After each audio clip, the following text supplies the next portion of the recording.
crowds in the street. That's actually beyond the Vatican's border and into Italy.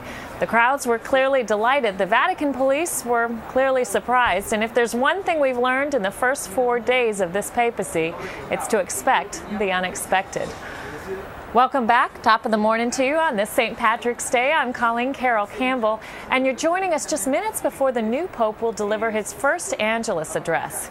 Here with me is Father Raymond D'Souza and Dr. James Hitchcock.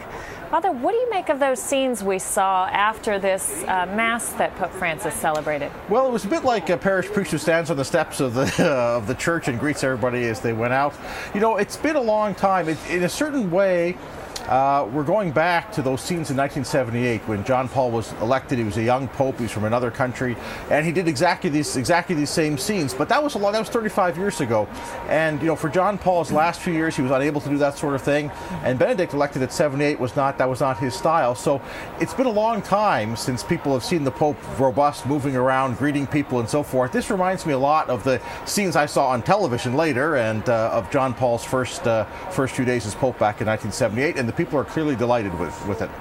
Jim, it was kind of striking. Not only did he greet what looked like every single person, and maybe a few more who might have snuck in through the back door, who had been packed into that little Church of St. Anne, but also kind of bolting toward the crowd, and in a move that clearly his own security personnel seemed a little unsure. Do you think there's going to be some change we're going to see over time as Pope Francis gets used to all of the security demands of the office, or do you think this is the force of the man and his personality, and the papacy will have to adjust to him? Well, I'm inclined to think it's the latter. I think the Pope tells the security what to do, not vice versa. He obviously is not worried. He's not intimidated by this. He feels at ease in the crowds. He exchanged words, it looked to me, with almost every person who came up. Another thing I'd like to note at the Mass, which I thought was quite striking, is he spends an extraordinary amount of time at the elevation. When he holds up the sacred host and when he holds up the chalice, he holds it up much longer than I think most priests ordinarily do, which is an interesting sign of his Eucharistic devotion. It's an interesting blend, isn't it, of the reverence and the closeness to the people as well. Yes, exactly. Father Raymond, let's talk just a bit about the Angelus. What do we expect to see today? Well, first of all, this is a regular Sunday occasion. Wherever the Pope is in the world, if he's here, Castel Gandolfo, or traveling, there's always the Angelus on noon on Sunday. So in a certain sense, since February 28th, when there hasn't been the Angelus, it's been a bit of a regular part of Catholic life that's been missing. But the Pope comes to the window, he'll say a few words. John Paul used to use it to speak on certain themes he would develop over a course of weeks. Benedict used it as a kind of miniature Sunday homily, reflection on the readings. We'll see what Pope Francis, probably on his first day, it'll be not so much what he's going to do always, but speaking about his election this first week. And then the leading of that beautiful Marian prayer, biblical prayer, the Angelus. And then after the Angelus, there's usually a 3 or 4 different greetings in different languages. And then the Pope goes in and has his Sunday pranzo. So that's what we'll see. Of course, this being his first appearance since Wednesday, it's going to be a little bit unusual. Absolutely. And we see already the crowds in the square are huge. I know this morning I went through a little jog around there around 7 a.m. and I was already seeing people beginning to converge. So I think this is obviously the excitement over a new Pope, but I think Pope Francis seems to be connecting in a particular way with people. Have you seen that, Jim, in your time here in Rome? Absolutely. There had been a rumor circulating in 2005 that he was a very austere person. Somebody started to rumor that he was never seen to smile. Well, no rumor could be more utterly false. Right. The Pope who clearly seems to be at ease with everybody in whatever situation he finds himself in. I was watching all those people coming out of the church this morning, and each one of them received his personal attention. He smiled, he embraced them, changed a few words. It was quite remarkable. I don't think I can see that closeness with the people. I was not out jogging this morning at 7 a.m. This my family and friends will not be surprised to hear. But you didn't have a 14-month-old waking you up at 5, that so you might as well just get up. Yes, you might as well get up and rest. But today is the Rome Marathon, which means half of the city, from the other half of the city to here, you can't get from here to there, at least not by bus or by car. The roads are closed. So it's a little bit, it's a tribute to the people who got here that must have either walked or got an early start. And there's a huge number in the square. It's going to be very festive. Some of the people who get to the square early who are not veterans sometimes will take a spot of the square they think is a very good place and no one else is there. The reason no one else is there is because there's parts of the square you can't see the window from. the parts closest to the window. So, but now I think the whole square is full, and they've got the big screens down there too, so everybody can see. And Father Raymond, just give our viewers who don't know what the Angelus is, just a quick sense The of Angelus, what it's a Latin, it comes from the word Angelus, meaning angel, and it's that prayer that begins, the angel of the Lord declared unto Mary, and she conceived of the Holy Spirit. So there's 3 verses and responses, and they are basically the dialogue between the Archangel Gabriel and Mary at the Annunciation. So the angel of the Lord declared unto Mary, and she conceived by the Holy Spirit. Behold, the handmaid of the Lord, be it done unto me according to thy word. And the word was made flesh and dwelt amongst us. And then there's another Marian prayer that concludes it. And this, in traditional Catholic piety, you would pray the Angelus at noon every day, or even 3 times a day, 6 a.m., noon, and 6 p.m. So if you're in a city and you happen to hear that the church bells, especially cathedral bells, are ringing at noon and at 6 p.m. and you wonder why, those are called the Angelus bells that ring. And so that it's a beautiful prayer that recalls the moment of the incarnation that the Archangel Gabriel tells Mary she's to conceive. And that prayer, which is a traditional noontime prayer, is sort of underscored and highlighted here in Rome with the Pope, starting with Pope Paul VI coming to the window to give the Angelus address. So it's Paul VI. Jim, can you tell us a bit more about how that developed? Father Raymond just mentioned where. Well, where I can't give you a detailed history of it. It became a very popular prayer during the course of the Middle Ages. Marian piety developed rather rapidly, but especially in the 13th century, Marian piety really expanded, much of it under the influence of St. Francis of Assisi, whom the Pope, of course, has taken as his patron. And when the Angelus became established as a regular daily practice, I really can't say. I think that in terms of Pope Paul VI, as the Church moved into the media age, there was a desire to create regular occasions where he could speak. So the Wednesday audience and the Sunday Angelus, and then of course his masses. So if he wants to reflect on anything, he's got 2 regular appointments a week where he can make a statement. So for example, if there's a tragedy in some part of the world, if there's some kind of international news item, the Pope doesn't have to call, as it were, a press conference, which he doesn't do anyway. But he has regular, twice a week chances to address himself to matters of the news, and then of course the rest of the time he's able to teach on those subjects he wants to teach on.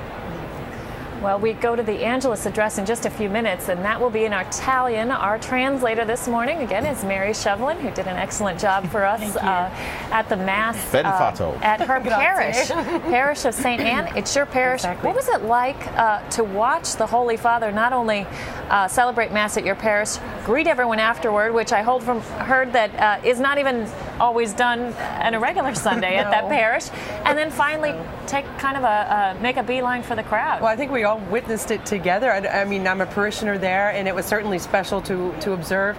But I think just as Catholics, we were watching this saying, this is the Pope.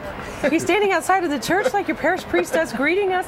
The kids would come up. He would just affectionately, like an uncle, would just pat him on the head, and and he would say, pray for me. He'd ask every one of the little kids to pray for him. And so it was very pastoral. And if that's any indication how he's going to be universal pastor, this is amazing. So.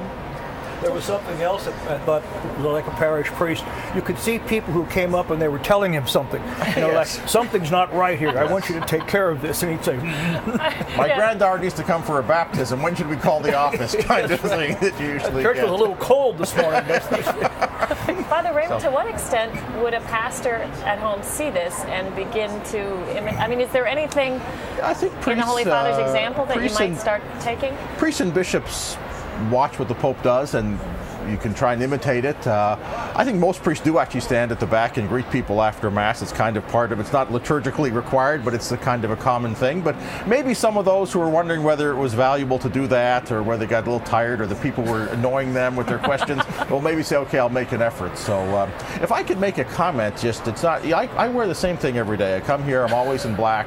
Sometimes it's very easy. But I thought that our viewers should know that our ladies here, we've got St. Patrick's Day green and Lenten purple. Lenten purple. Thank you. So you know who the more serious. I've got Lenten purple. Lenten purple. So whatever your preference is for, it's a St. Patrick's Day, and it's also a Sunday, 5th Sunday of Lent, and so I'm admiring of our liturgical precision here on the set this morning. Well, we know St. Patrick's Day is a big day of celebrating in the United States and of course in Ireland, but it's interesting to see this crowd. I mean, great festivities, revelry, I don't great joy. I don't think St. Patrick has a great resonance down there in the square. No, but I think it's interesting. I don't know what the liturgical significance of the yellow hats is. But if Well, you see that crowd, what are your thoughts on that crowd? It looks like a young and obviously jubilant crowd. It's always moving to see St. Peter's Square. The symbolism of Bernini's colonnade, which he designed for, there's a twofold significance. One is if you look at it from above, it looks like it could be like a keyhole, so the keys of Peter. And the other one is, of course, the arms extended out to the whole world. And it's always moving to see people from every country in the world there in the square. And that, of course, on an occasion like this is special, but often it's every Sunday. There's always people coming to visit Rome. So that symbolism of the colonnade, the great arms of Bernini's colonnade going out to embrace the world, it's lived out in reality, not just as a symbol, because there are people there from literally all around the world. And today, especially, I would imagine, if we look carefully, we'll see a few more South American and particularly Argentinian flags than we might normally see. And of course, the people, in a sense, are being blessed by the great array of saints on top of the whole wall. Yeah, Dr. Hitchcock, yes, all the saints are. You can probably see them over Colleen's left shoulder, maybe, depending on what shot we have. The saints there in the colonnade. So a great crowd that's gathered, and the Pope will arrive in just a few minutes. Usually that Angelus starts right on. It's a very punctual appointment. So, however, if Pope Francis is still stuck down on the street, we might have to wait for him. But the Angelus doesn't start without him, obviously. If very many Argentinians show up, he might say, "Didn't I tell you to stay home and give the money to the poor?" which is what he did say. Well, he said to the bishops. Yes, he said to the bishops, in fairness. He said, "Don't spend a lot of money coming here." He said, "Give the money to the poor." Oh, wow. Well, we've seen that as a constant theme already in his very short pontificate. Any final thoughts, Mary, as we're looking at this crowd, waiting for this Angelus? We're looking at the crowd. We're looking at the window. Here he comes. And now, the last time we looked at this window was when Benedict closed it. So we're going to join our Holy Father, Pope Francis, now in praying the midday Angelus.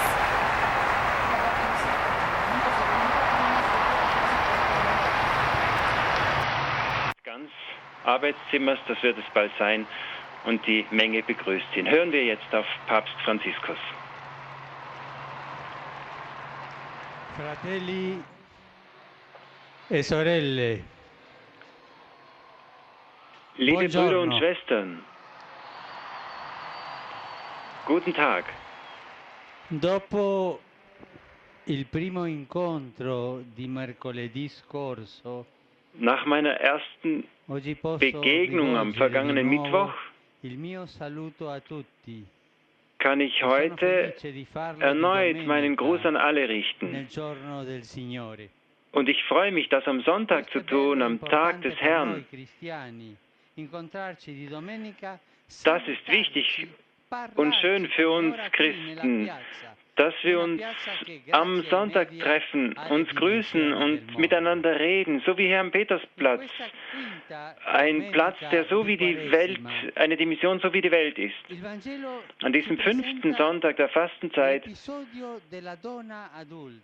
zeigt uns das Evangelium, spricht das Evangelium von der Frau, der ehebrecherischen Frau, die von Jesus, von der Todesstrafe befreit wird.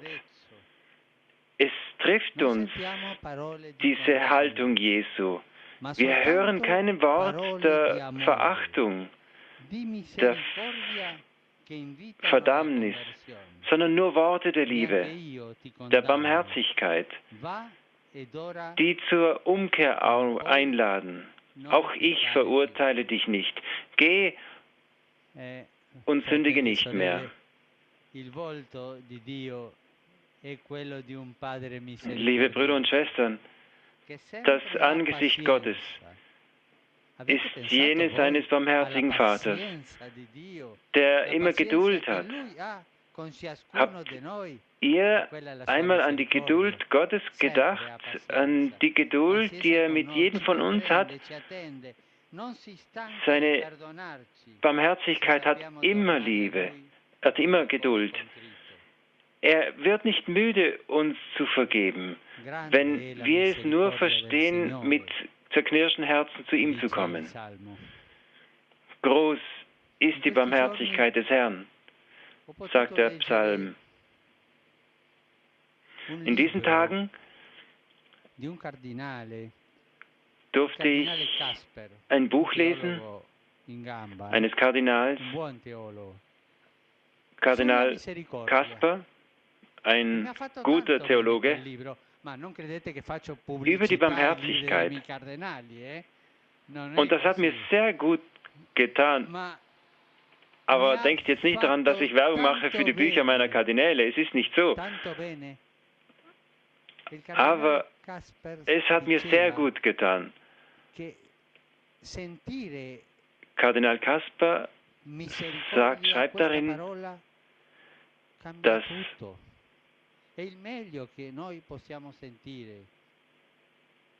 Barmherzigkeit allein nur hören alles verändert. Und wir können noch mehr sagen, ein bisschen Barmherzigkeit verändert die Welt, macht die Welt weniger kalt, gerechter.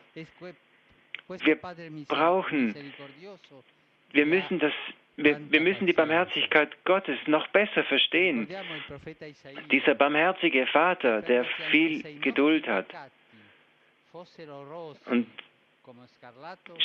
denken wir an den Prophet Jesaja, der gesagt hat, auch wenn unsere Sünden rot wären wie Scharlach, würde Gott sie weiß machen wie Schnee. Es ist wunderbar, diese Barmherzigkeit. Ich erinnere mich, ich war gerade Bischof geworden, 1992, und ich bin nach Buenos Aires gekommen.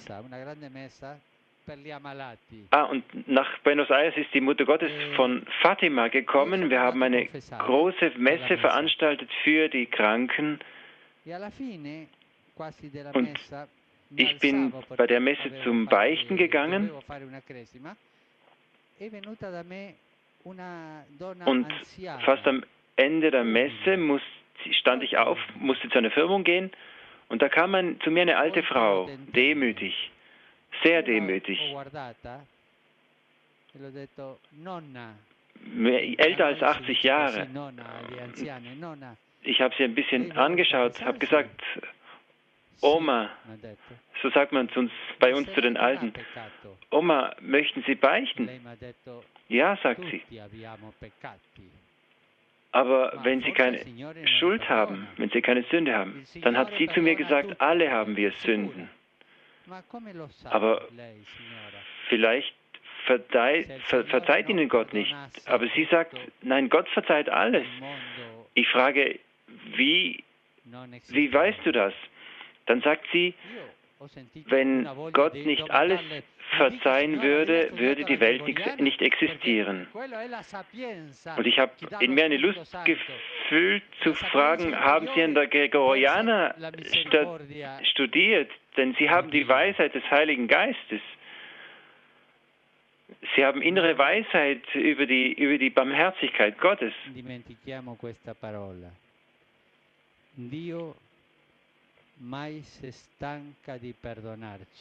Vergessen wir dieses Wort nicht. Gott wird nie müde, uns zu vergeben. Nie. Was ist das Problem? Wir sind es, die müde werden, Verzeihung zu bitten, um Verzeihung zu bitten. Er wird nicht müde, aber wir werden müde, um Vergebung zu bitten. Werden wir nicht müde? Er ist der liebende Vater, dessen Herz ganz Barmherzigkeit ist. Barmherzigkeit für uns alle. Auch wir mögen es lernen, barmherzig zu sein mit allen. Bitten wir um die Fürbitte der Mutter Gottes, die in ihren Armen die Barmherzigkeit, die fleischgewordene Barmherzigkeit Gottes selbst hielt.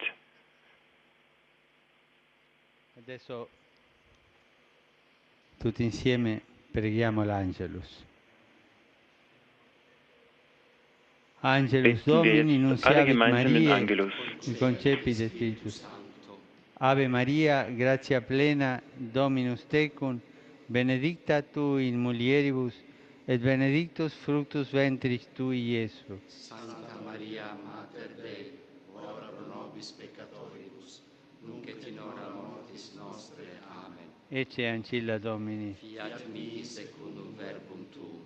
Ave Maria, gratia plena, Dominus tecum, benedicta tu in mulieribus, et benedictus fructus ventris tui, Iesus. Santa Maria, Mater Dei, ora pro nobis peccatoribus, nunc et in hora mortis nostre. Amen.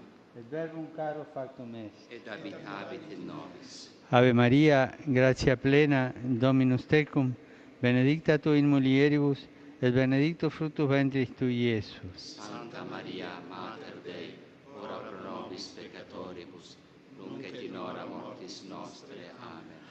Ora pro nobis, Santa Dei Genitrix. Utili et ficiamur promissionibus Christi. Oremus.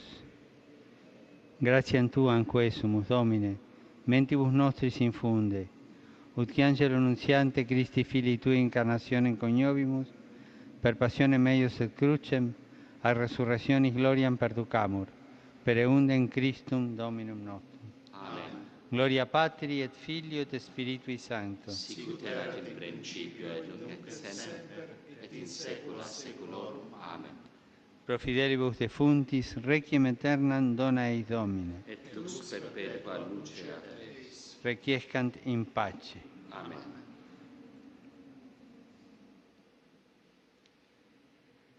Sit nomen Domini benedictum. Ex hoc nunc et usque in saeculum. Aiutorum nostrum in nomine Domini. Qui feci caelum et terra.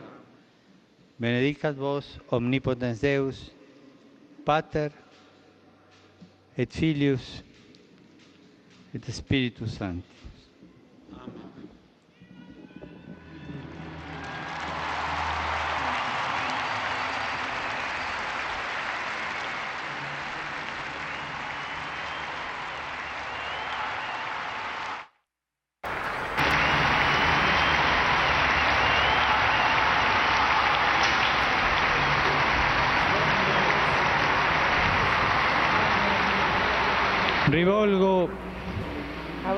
Rivolgo un cordiale saluto a tutti i Allen Pilgerinnen und Pilgern, danke für eure Aufnahme und für eure Gebete. Betet weiter für mich. Ich erneuere meine Umarmung allen Gläubigen in Rom und ich weite diesen an euch alle aus, die ihr von verschiedenen Orten, Gegenden Italiens und der Welt kommt und all jene, die über die Massenmedien verbunden sind. Ho scelto il nome del patrono d'Italia, San Francesco de Assisi, e ciò rafforza il mio legame spirituale. Ich habe den Namen des heiligen Franz von Assisi gewählt, um meine besondere Verbundenheit mit diesem Teil der Erde zum Ausdruck zu bringen.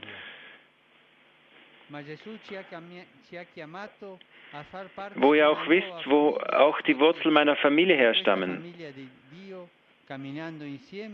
Aber er hat uns gerufen, Teil einer neuen Familie zu sein, einer Familie Gottes, mit der wir unterwegs sind auf den Spuren des Evangeliums. Möge der Herr euch segnen, die Mutter Gottes möge euch beschützen.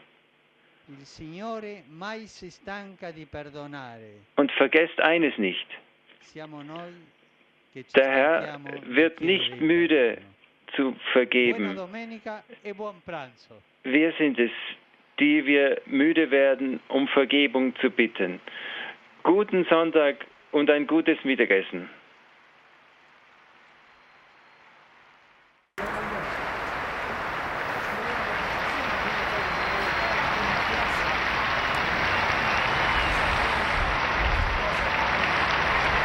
Thank you for your translation this morning.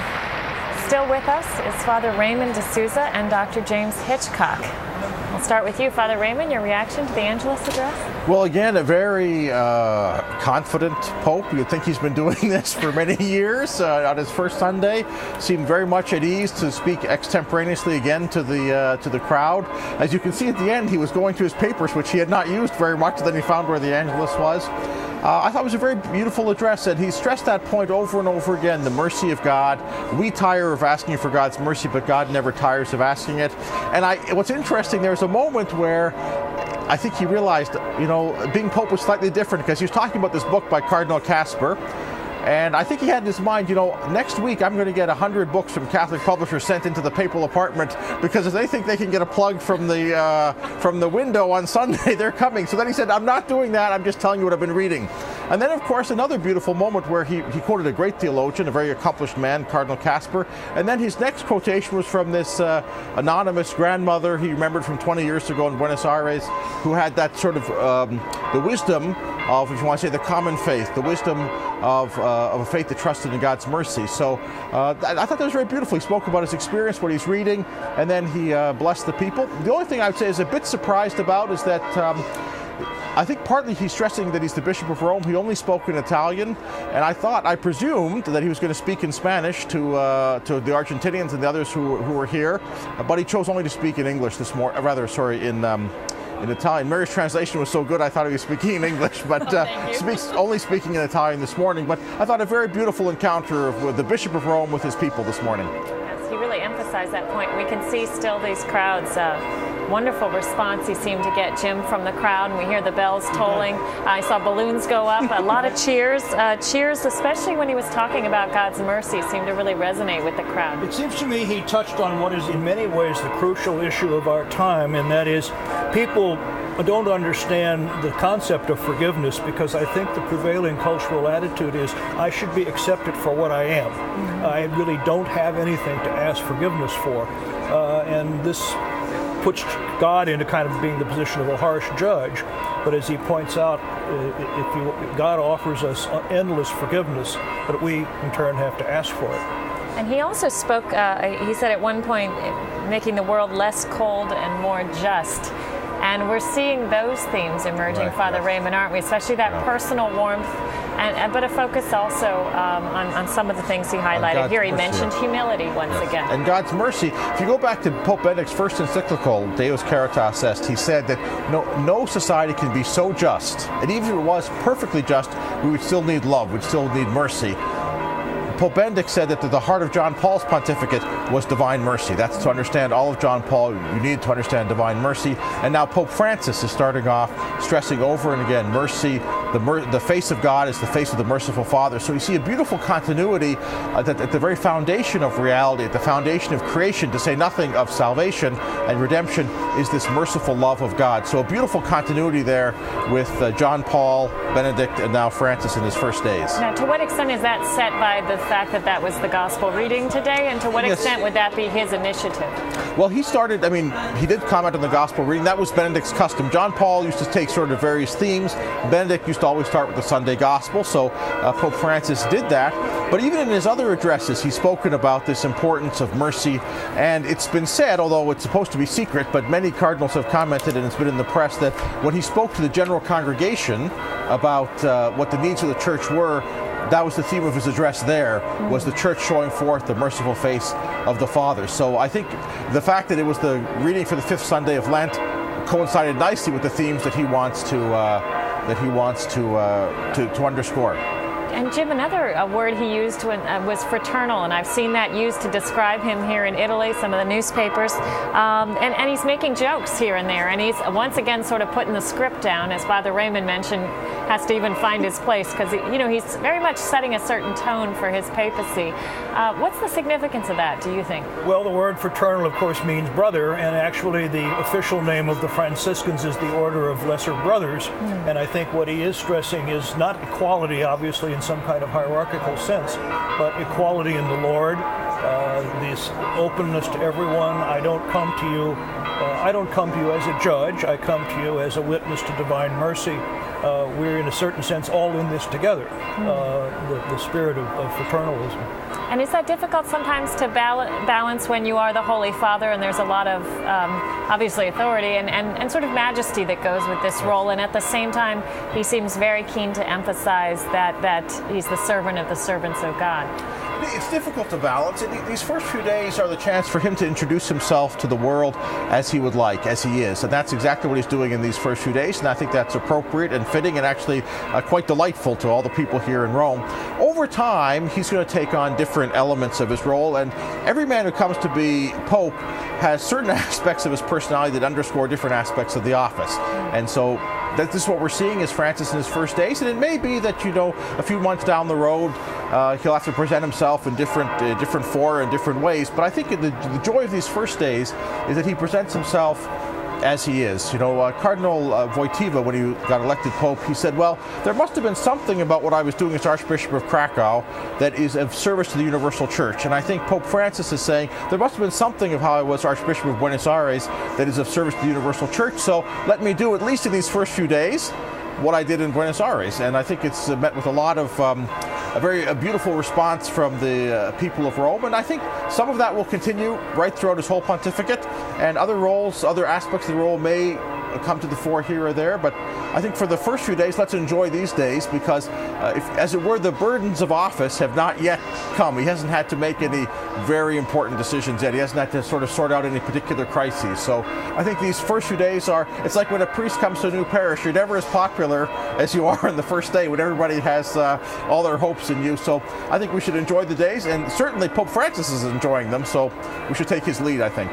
Jim, there are reports from Argentina that sometimes seem contradictory, but I don't think they are, and that is very humble man, very open to everyone, at the same time not afraid to exercise authority, and was controversial to some people because he knew when to speak out and he knew when to be firm, and I think that clearly that pattern will follow in his pontificate as well. Thank you both. And Mary, thanks again for the translation. Any thoughts you had on the message today? Well, the message was beautiful. As Father mentioned, it was just in Italian today, but we have to remember that under Benedict's papacy, all of the papal addresses were given quite a range of languages, including Arabic and Chinese. And so we can expect him to be speaking to the world in the languages of the world. And I guess my final thoughts would be, we're about to head into a very important week for this Holy Father. I think he's meeting the Argentinian president tomorrow. His pontificate is inaugurated on Tuesday, and the Mass, which we'll be covering. And then Friday, or sometime this week, he's supposed to meet with Pope Benedict XVI. So, again, history making. A Pope and a Pope Emeritus having lunch. I mean, we'll never see, who knows. Anyway, so it'll be a great week. Thanks for having me. Thanks again for a good translation. Well, that's all for now. It's been quite a morning here in Rome. The new Pope's first Sunday Mass, the new Pope's first Sunday Angelus. Thank you so much for joining us. I'm Colleen Carroll Campbell, and now it's back to Doug Keck in Birmingham. Doug? And there you have it, the first Sunday Angelus with Pope Francis. Now, if you missed any portion of his first Angelus, well, we'll encore at 10 a.m. Eastern Time this morning, and then again at 4 p.m. Eastern Time this afternoon. And just a reminder, go to our website, EWTN.com, to check out the times that these events will happen in your time zone. And don't forget, we continue with EWTN Vatican Daily tomorrow at 9 a.m. Eastern Time with Colleen Carroll Campbell, again encoring that evening at 9:30 p.m. Eastern Time. That's Vatican Daily. And that's Monday. And moving on to Tuesday, it's the big event, the Mass for the inauguration of the pontificate of Pope Francis. New time now, note the time, Tuesday, 3:30 a.m. That's a new time, Eastern Time. It will encore twice, once at 6 p.m. and then again at midnight. Check out our website again to get the time in your area and on your particular EWTN network channel. And then again, there's the Mass of Thanksgiving for the election of Pope Francis, coming to us from the Basilica of the National Shrine of the Immaculate Conception from Washington, D.C. That will be Tuesday at noon. Tom Nash and I will be back in the studio for that. And again, don't forget to download our free EWTN app. We had, I know one day last week, at least 7,000 downloads. So it's great. iPhone, iPad, whatever you got, Android devices, and hopefully we're trying to make people aware that if you don't have cable, you don't have satellite, you can still watch us on the web, on EWTN.com, live streaming there, or even through Roku, another way to watch EWTN, or look for highlights on our YouTube channel on the web. And social media is part of EWTN. Follow us on Twitter at EWTN. And like us on Facebook. We're up over 170,000. Mother's Birthday is coming up in about a month. We need 30,000 more.